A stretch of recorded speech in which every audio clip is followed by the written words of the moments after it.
Hello everyone, welcome back all of you. In this session we are going to talk about measurement of torque, and we are going to measure the torque of cylindrical rotating shaft with the help of strain gauges. So assume that just for understanding how exactly shaft is going to have torque in it.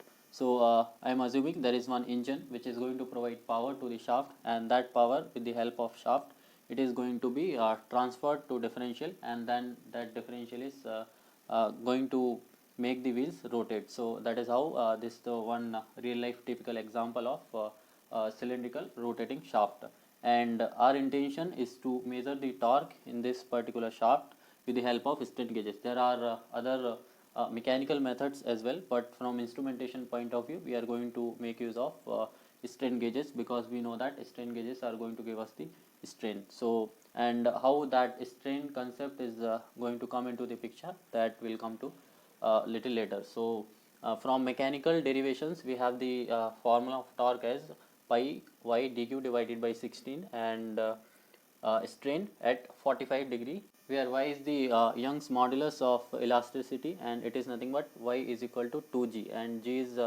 another elasticity constant, which is nothing but shear modulus of elasticity. So just in case if we have shear modulus of elasticity mentioned in the question, so we are going to modify this Young's modulus in the shear modulus. So the modified formula will be torque is equal to pi g dq divided by 8, and maximum strain at 45 degree.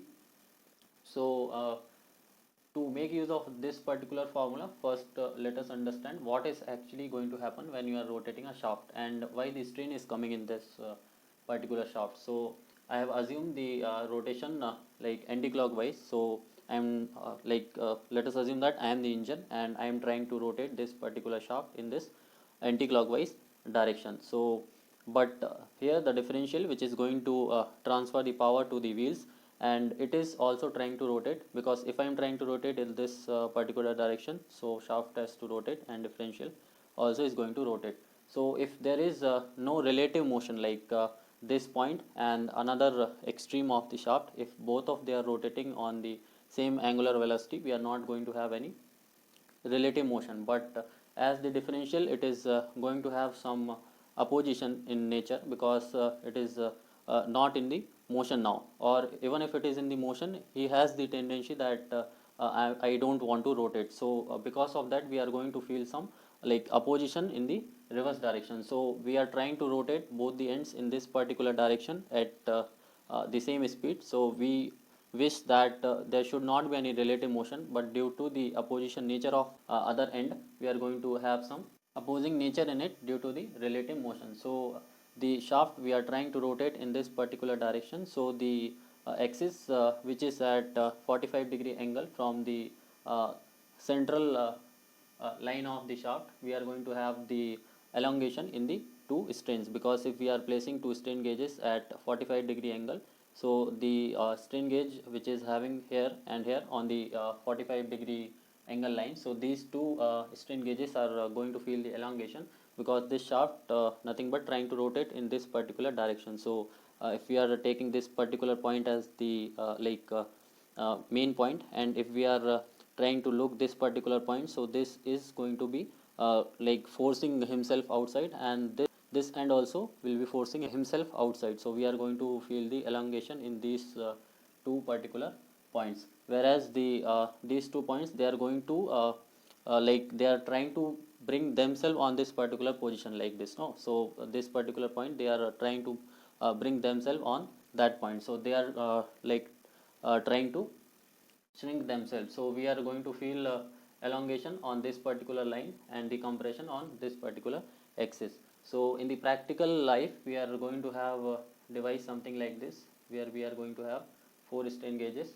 So strain gauges 1 and 2, they are going to feel the elongation, and strain gauges 3 and 4, they are going to feel the compression. But from numerical point of view, it is quite possible that we are given with only one strain gauge, and we are required to measure the torque. So first we'll talk about that, and then we'll do the modification if we have four strain gauges. So if we have one strain gauge, so and if we are making use of that particular strain gauge in the Wheatstone bridge. So Wheatstone quarter bridge, the output formula is nothing but Vs by 4 into delta R by R, and this delta R by R we can write with the help of gauge factor. Gauge factor is nothing but delta R by R divided by delta L by L. So this is nothing but E max. So this E max only will have to replace. So this E max we can write as delta R by R divided by gauge factor, and from here the delta R by R we can replace as V quarter bridge into 4 divided by Vs. So either if we substitute this, we are going to have the torque formula as pi g dq divided by 8 into, and E max is equal to 1 by gf gauge factor into delta R by R. Or if we are not given in the form of like gauge factor and delta R by R, we can modify this something like pi g dq by 8 and 4 times of V of quarter bridge divided by Vs. So this is going to be the scenario if we are using only one strain gauge. So one strain gauge we can place either here, here, here, or here. So out of all those 4 points, we can place it at one particular point, and we can make use of like a strain for our measurement. And we are missing one by gauge factor over here, because delta R by R is nothing but 4 times of V quarter bridge divided by Vs, and 1 by gauge factor will be there. So we have gauge factor over here. So that is how we can make use of strain for measurement of torque, because torque is going to have dependency on strains, and that we can measure with the help of strain gauges. And to make use of strain gauges, we had signal conditioning in the form of Wheatstone bridges.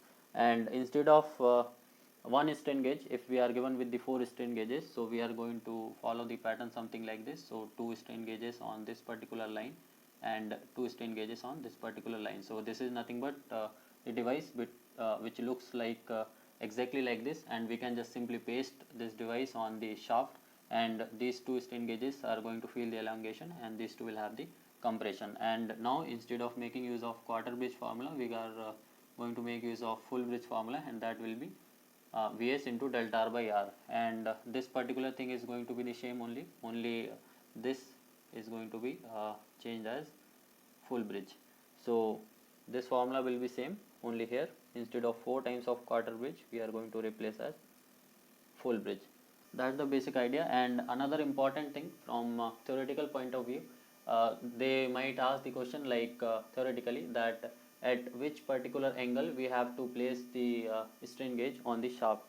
So there may be 2 possibilities of asking the question. Either they can ask the angle with the central axis of the shaft. So in that case we have to tell the answer as 45 degree.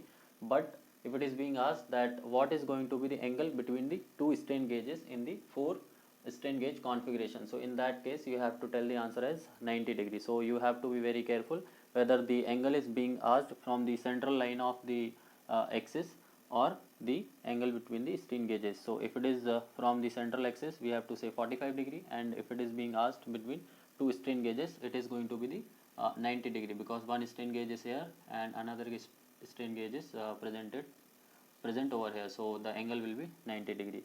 So that's the complete idea. So from instrumentation gate point of view, this much is sufficient. So numerically we have to make use of these formulas, and theoretically we have to know about the angles while making use of this particular configuration. So that is all for this particular session. If you have any doubt, you are free to ask in the comment section. Thank you.